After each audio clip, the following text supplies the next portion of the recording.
Bom dia, paz do Senhor a todos os irmãos aí do Parque Piratininga. Quero aqui saudar o pastor Itamar, juntamente com todos os obreiros que trabalham aí, ao Arlindo, né, que entrou em contato comigo, pedindo para que eu fizesse aqui esse vídeo para transmitir uma mensagem, uma palavra aos amados irmãos. Quero cumprimentar aqui também todos os irmãos dessa congregação que eu gosto muito, né? Inclusive de estar aí com os irmãos, todas as vezes que pude estar, foram momentos agradáveis, momentos muito bons, né? De comunhão com os irmãos, na pregação da palavra, no louvor. Então quero saudar a todos, né? Já saudei aqui os obreiros e saudar aqui também as irmãs, né? Do Círculo de Oração. Que Deus abençoe essas amadas irmãs que são os pilares, né?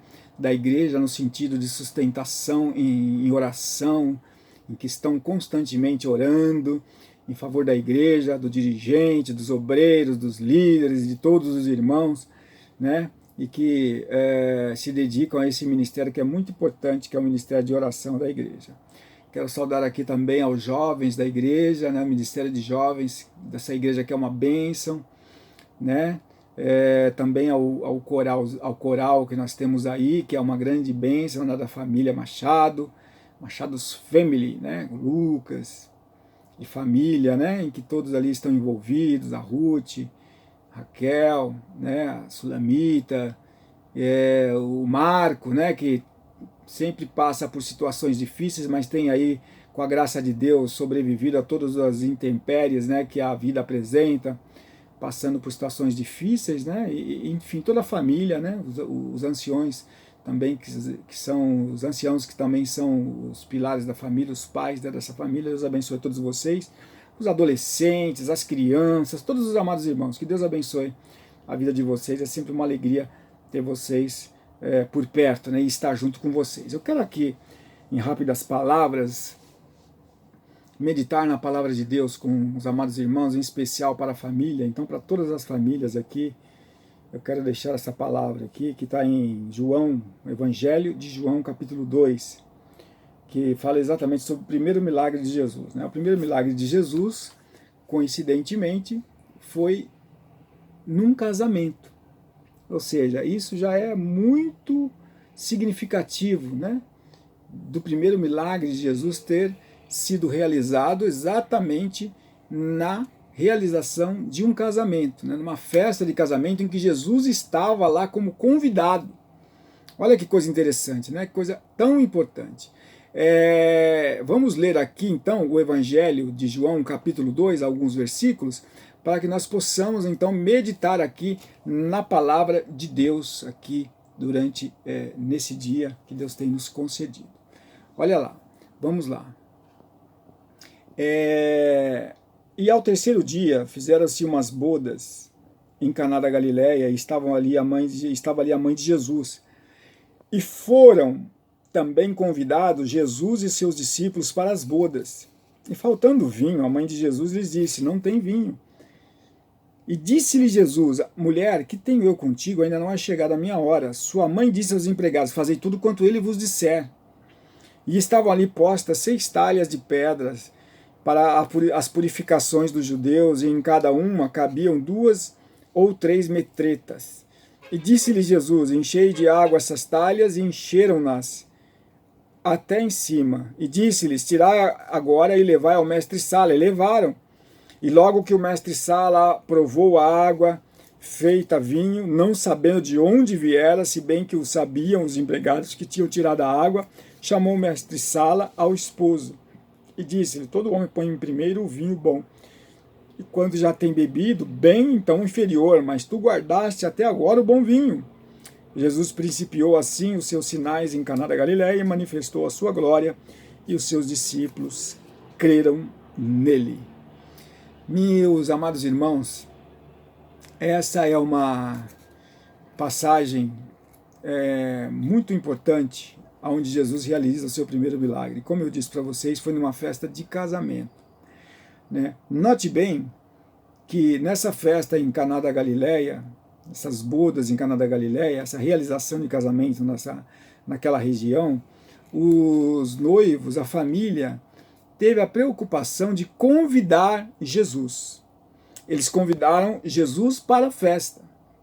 Então, nesse momento em que nós estamos vivendo, dessa pandemia, desta quarentena, que já está agora prestes a ter uma flexibilização, um retorno e tudo mais, com a autorização das autoridades, né?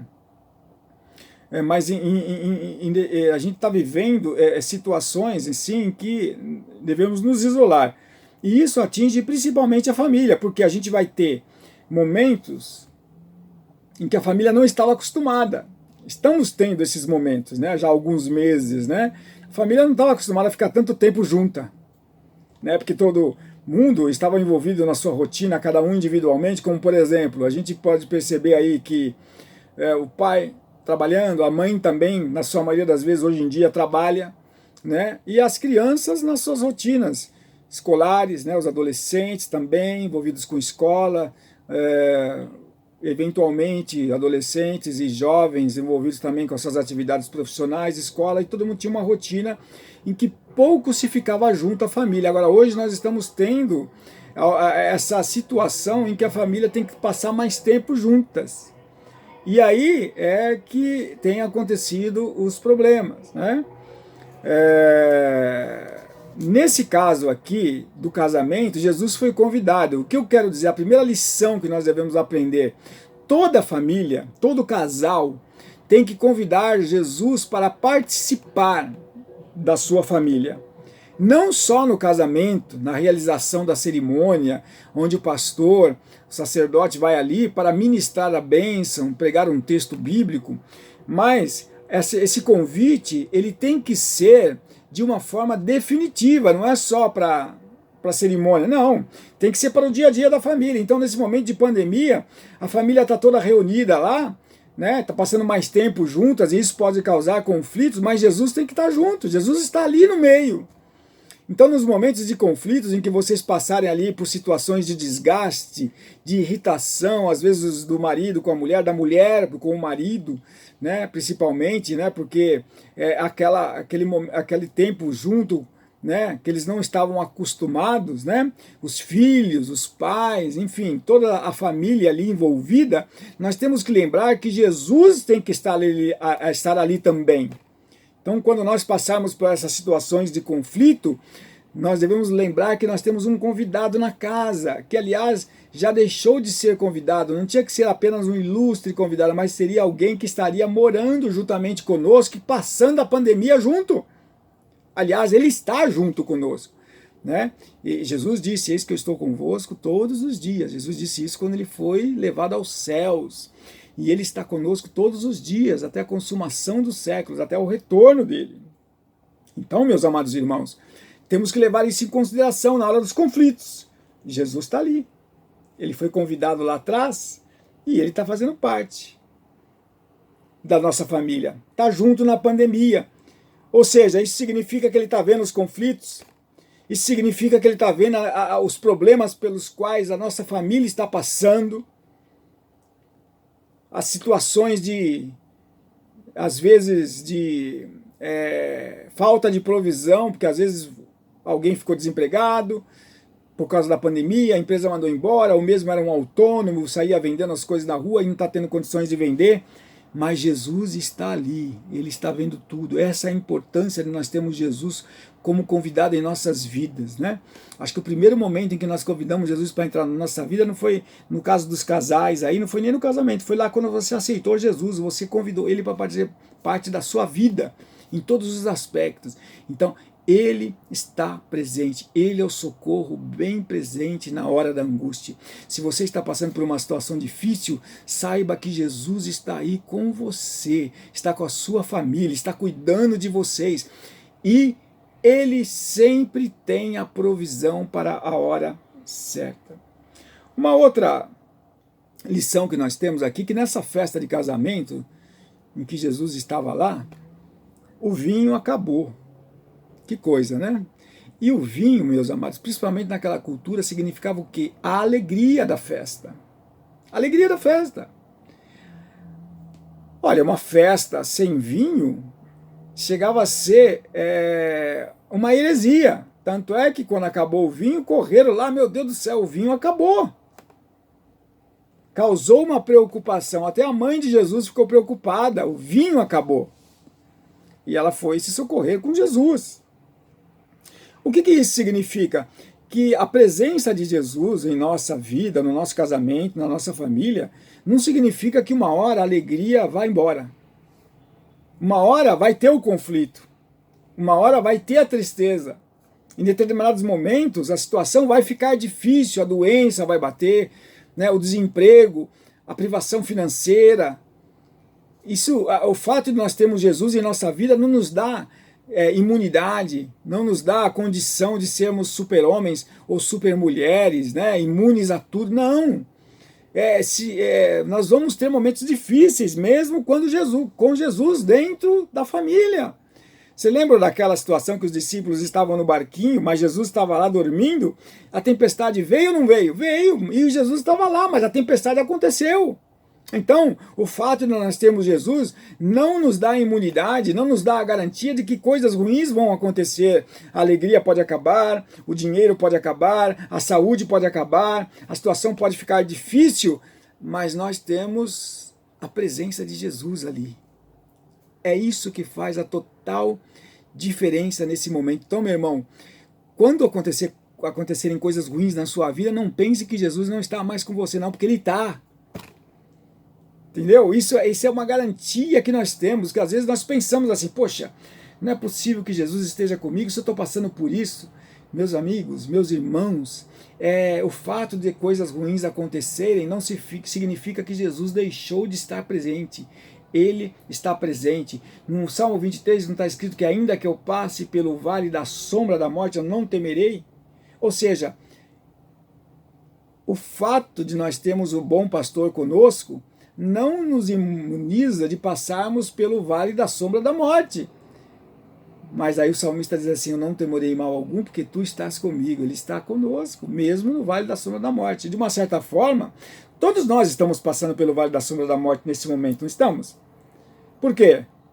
Porque está todo mundo sujeito ao contágio pelo vírus. Nós temos tantos irmãos no campo de Guarulhos que já partiram, que já foram contagiados, uns sofreram e depois se recuperaram, outros, infelizmente, acabaram sucumbindo a essa enfermidade e partiram para a eternidade, para a tristeza da igreja e tristeza de muitas famílias que perderam seus entes queridos.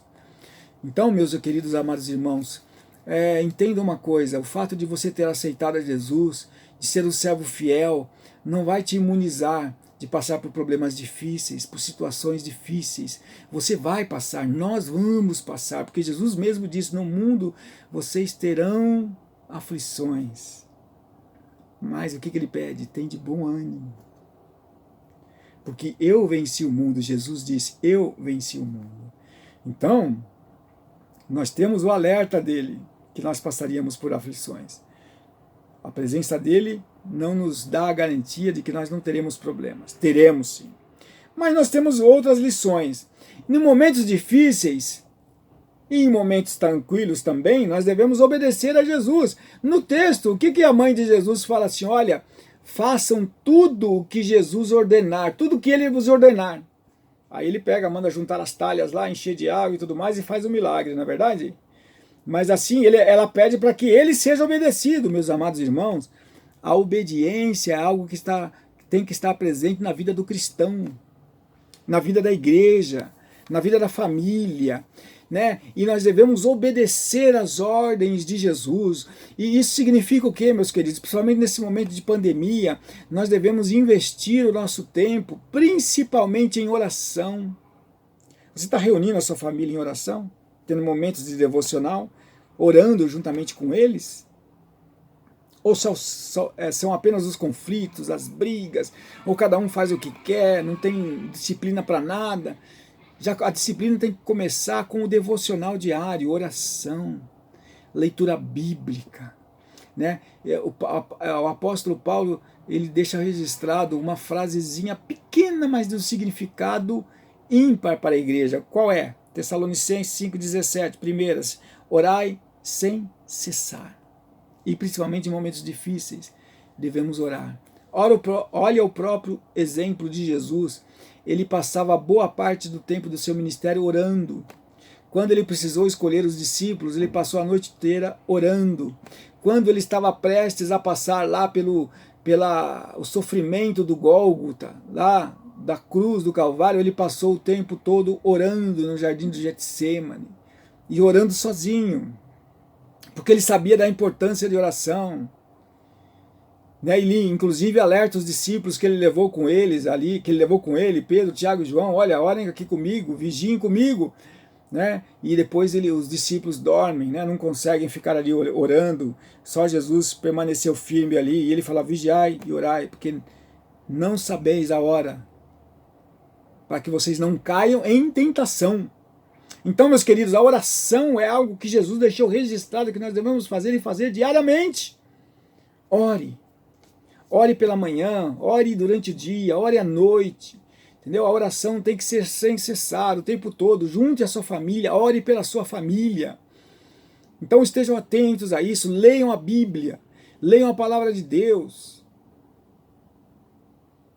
Tenha esse tempo para ser dedicado à leitura bíblica, um texto bíblico, um salmo, um provérbio, ou outro texto dos evangelhos, ou qualquer outro texto que o irmão achar melhor.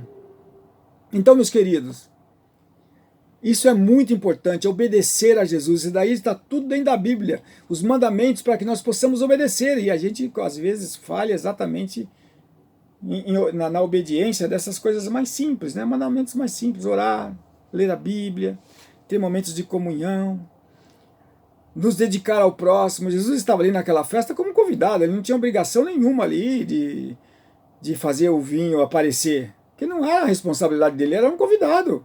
A responsabilidade era dos donos da festa ali, dos pais, dos noivos e tudo mais, Mas, no entanto, ele se compadeceu e acabou realizando o milagre, que nós também, nesse momento, possamos obedecer aos mandamentos bíblicos: amar a Deus sobre todas as coisas e ao próximo como a nós mesmos. Ou seja, aí está o momento que nós devemos nos dedicar aos mais necessitados, Sábado agora é ceia, na sua congregação. Então, e os irmãos vão ter a arrecadação de alimentos em benefício dos mais necessitados. Você que está numa condição boa, é hora de você abrir a mão, abrir o bolso e ajudar aqueles que precisam, aqueles mais necessitados, porque tem muita gente passando necessidade. O número de necessitados mais do que dobrou. Então os irmãos estejam atentos a isso e contribuam com a cesta básica, com a oferta com assistência social, porque tem muita gente precisando, fora outras decisões que você tem que tomar para ajudar ao próximo. Talvez nesse momento aí que está todo mundo isolado, mas você tem aí o WhatsApp, você tem aí outros meios para se comunicar com as pessoas e levar uma palavra de conforto, de consolo, de auxílio para pessoas que estão isoladas, que às vezes não tem ninguém nem para conversar. Tem pessoas que não tem ninguém nem para conversar. E é importante que você ajude essas pessoas, que você converse com essas pessoas.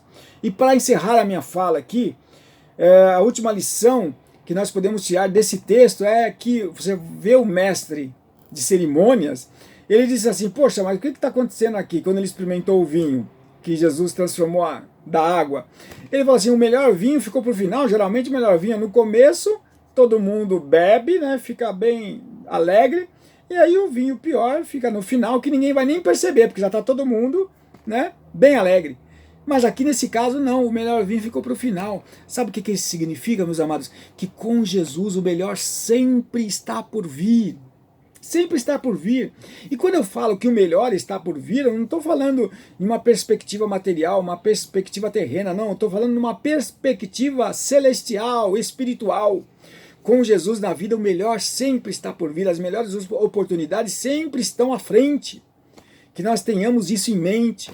Que nós possamos entender todas essas coisas, meus queridos. E saber que com Jesus no barco o melhor está por vir.